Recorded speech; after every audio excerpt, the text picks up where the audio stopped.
Assalamualaikum warahmatullahi wabarakatuh. Di video kali ini kita akan belajar caranya meremote dengan real device. Di sini bisa dilihat bahwa di sini ada kabel, laptop, PC dan switch. Oke, di sini ada port ini namanya interface ya teman-teman. Nah, interface ini akan dimasukkan pada bisa saja untuk akses point pada internet, laptop, dan PC juga. Nah, di video kali ini kita akan mengenal remote dengan real device. Nanti di sini ada yang namanya port console. Di sini bisa dibaca sendiri bahwa di sini ada port console. Nah, port console ini gunanya adalah untuk konfigurasi atau meremote pada laptop atau PC dengan menggunakan kabelnya. Nah, kabel ini tersambung kepada konsol, lalu kabel ini tersambung pada laptop ataupun bisa juga pada PC untuk remote real device. Selanjutnya kita akan mencoba meremote dengan Cisco Packet Tracer. Masuk saja switchnya, kita pilih yang paling kiri, lalu masukkan. Lalu kita masuk juga PC-nya. Oke, di sini sudah kita akan menggunakan kabel yang konsol. Oke, kita coba saja ke switch.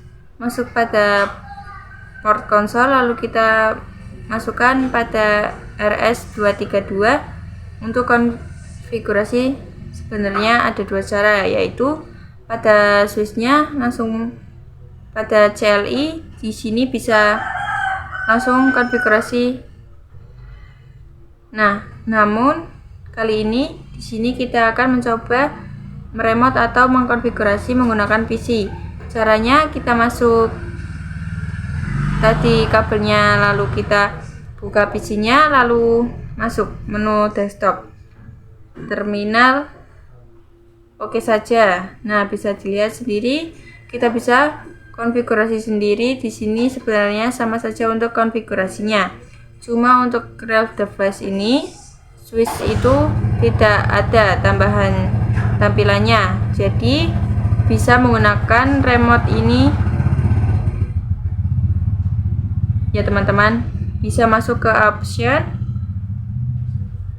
preference pada phone. Nah, di sini ada tab CLI, bisa ubah menjadi lebih besar. Mungkin di sini saya menggunakan 18 saja, lalu apply, lalu X, lalu coba buka lagi. Nah, teman-teman bisa lihat lagi di sini sudah besar.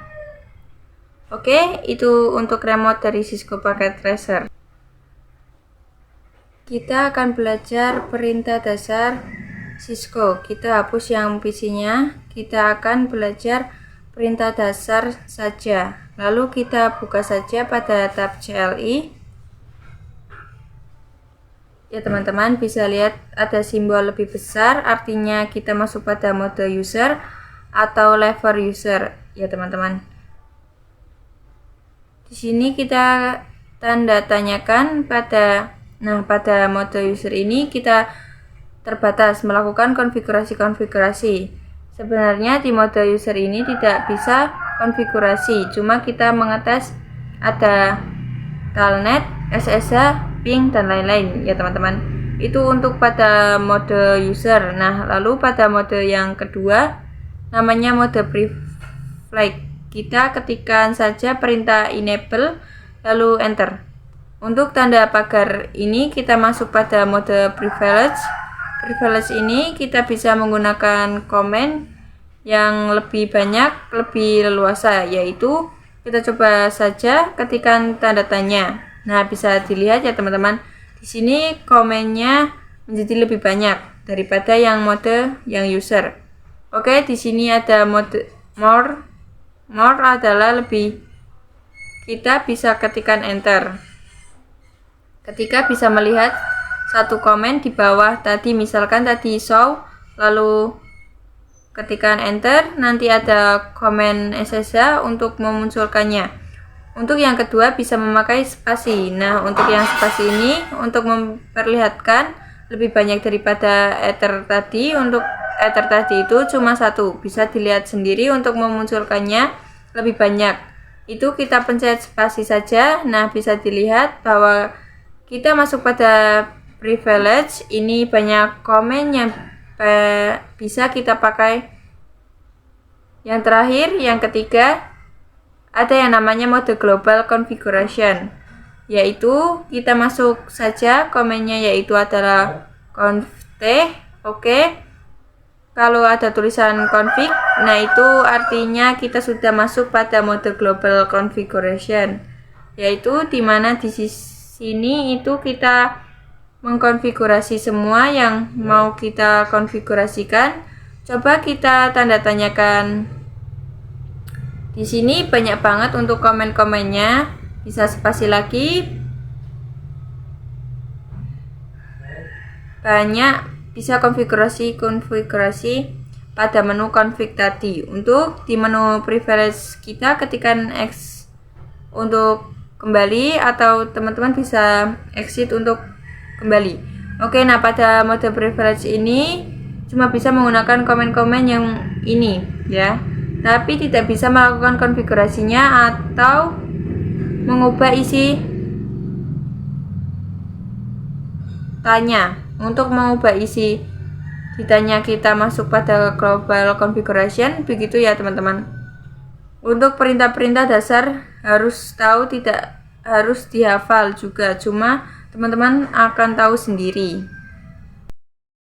Oke, sekarang kita akan mencoba belajar yang namanya password ya teman-teman, agar switch kita konfigurasinya aman dan tidak dihack sama orang lain. Oke, langsung saja.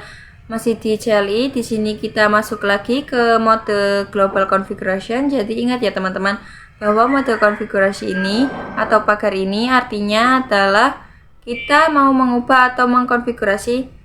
Terus untuk pagar yang ini itu kita bisa untuk mengkonfigurasi ya teman-teman. Itu di sini kita hanya bisa untuk mengetes beberapa komen. Oke, langsung saja, yaitu kita bisa mengetikkan komen enable password 123. Passwordnya bebas ya teman-teman. Di sini saya menggunakan 123 lalu enter. Terus kita coba exit dan exit. Lagian password itu tidak agak ke hack ya teman-teman.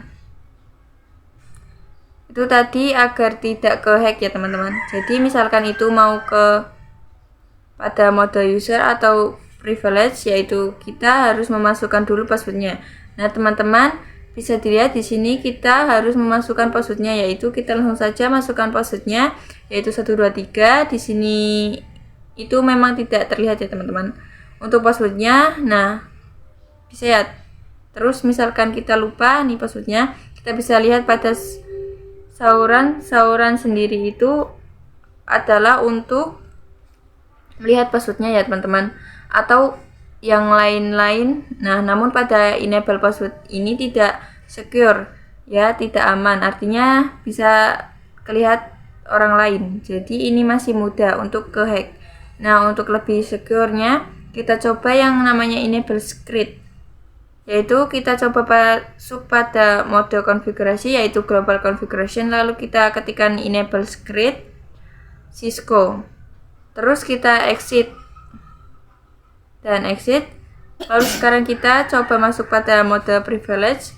Nah teman-teman di sini bisa memasukkan enable yang password atau bisa juga masukkan enable script. Kita coba ketik Cisco, yaitu untuk yang enable script. Nah bisa masuk ya. Lalu kita coba saluran untuk enable script, passwordnya itu ini di blok gitu ya teman-teman, jadi tidak akan gampang kena hack. Sebenarnya untuk enable password juga bisa untuk kita konfigurasi, kita blokir kayak gitu. Untuk kapannya kita masuk pada mode configuration, lalu di sini kita ketikkan service password initscription untuk komen Ini artinya yaitu untuk enable passwordnya yang 123 ya teman-teman, yang akan kita blokir lalu exit. Terus kita coba sahurkan. Nah teman-teman bisa lihat bahwa sekarang ini passwordnya terblokir ya, tapi ini masih tidak secure karena ini bisa direct, artinya masih bisa dihack. Kita coba saja untuk copy, terus kita masuk pada Google atau browser, terus kita masuk pada browser. Di sini kita coba ketikkan Cisco password Descript. Di sini ada banyak, kita pilih saja salah satu. Nah, terus di sini coba masukkan passwordnya yang tadi. Kita copy, di sini kita pastekan. Nah, di situ muncul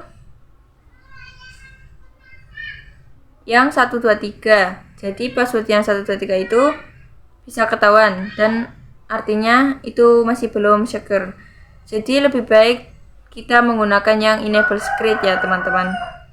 Oke, sekarang kita akan belajar untuk konfigurasi IP address pada router ya teman-teman. Kita masuk pada router, pakai yang sebelah kanan ini, terus masukkan switch, lalu masukkan 2 PC di sini dan 1 PC di sini. Terus kita hubungkan menggunakan kabel yang pertama dari router ke switch, terus dari switch ke PC, yang terakhir dari router ke PC 3. Nah, untuk topologi seperti ini itu PC 1 dan PC 2 sudah berbeda blok subnet. Pada PC 3 ya, karena sudah berbeda segmen-segmen. Itu artinya pada port router ini yang jadi FA00 itu artinya segmen 1, dan untuk FA01 itu adalah segmen kedua seperti itu ya teman-teman. Untuk perumpamannya, nah sebelumnya itu kita sudah melakukan konfigurasi IP address pada router yang sebelumnya. Itu kita masuk pada config, terus di FAA ini kita masukkan IP-nya, terus kita on-kan. Namun untuk di real device itu kita tidak akan menggunakan FAA ini ya teman-teman.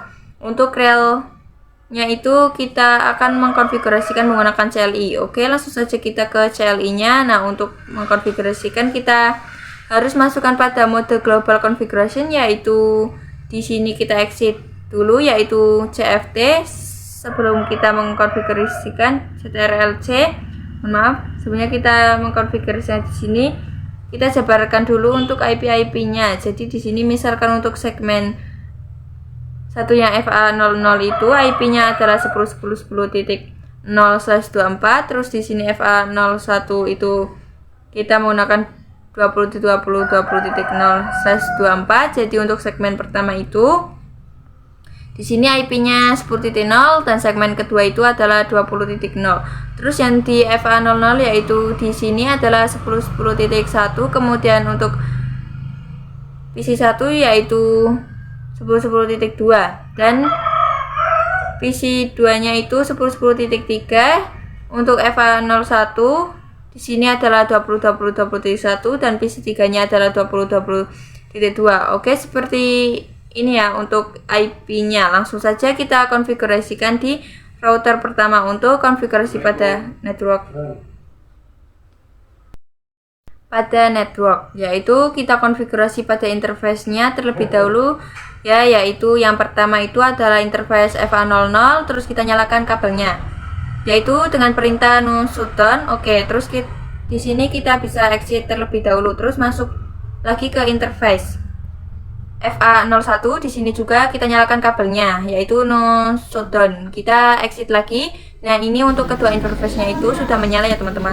Oke, lanjut kita masuk lagi ke interface FA00. Di sini kita ketikkan saja untuk IP-nya yaitu IP address 10.10.1.1.255.255.255.0. Nah, jadi di sini kita menggunakan subnet masknya yaitu subnet masnya ya teman-teman. Di sini kita tidak menggunakan prefix. Oke, ini adalah untuk IP interface FA00. Terus kita exit dulu, kita masuk pada interface FA01.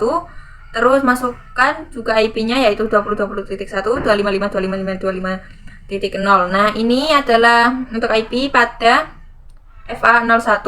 terus kita exit. Nah, di sini untuk melihat IP-nya kita masuk pada mode privilege. Di sini kita ketikkan show IP interface brave.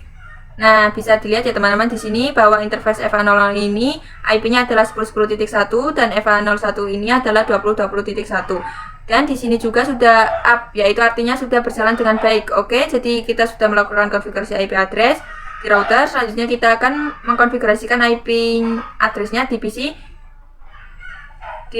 Kita masuk pada desktop, terus IP configuration. Kita isikan pada PC 1 adalah 10.10.2, terus subnet masknya yaitu 255.255.0. Kemudian untuk gateway-nya, karena PC 1 itu adalah segmen pertama yaitu FA00, jadi IP-nya 10.10.10, gateway-nya 10.10.10.1. Oke, selesai. Sekarang kita ke PC 2, IP-nya yaitu 10.10.3, subnet masknya 255.255.255.0 dan gateway-nya masih sama yaitu 10.10.1. Terakhir kita ke PC 3, untuk IP-nya adalah 20.20.2, subnet masknya yaitu 255.255.255.0 dan gateway-nya karena PC 3 itu segmennya kedua atau FA01, jadi gateway-nya adalah 20.20.1. Oke, selesai. Terus kita tes yang pertama, kita terus tes untuk kirim paket dan PC 1 ke PC 2. Nah, sukses ya teman-teman. Terus dari PC 2 ke PC 1. Oke, sukses juga. Terus kita coba untuk ke segmen 1 ke segmen 2, misalkan di sini kita kirim paket dari PC 2 ke PC 3. Oke, pertama emang valid. Ketika coba lagi, oke, sukses ya teman-teman. Jadi seperti ini untuk konfigurasi IP address pada router. Selanjutnya kita akan mencoba perintah N. Untuk perintah N ini gampang banget ya teman-teman. Perintahnya itu sama seperti exit. Kita coba pada router di CLI ini. Di sini saya masuk ke mode configuration dan masuk lagi ke interface FA00. Kalau perintah exit itu kan di sini kita akan kembali ke mode configuration, sedangkan untuk perintah N itu misalkan kita masuk lagi ke interface FA00 terus kita ke coba perintah N. Nah, untuk perintah N itu di sini dia langsung kembali ke mode privilege ya teman-teman. Jadi seperti ini untuk perintah N. Sekian video dari saya. Terima kasih. Wassalamualaikum warahmatullahi wabarakatuh.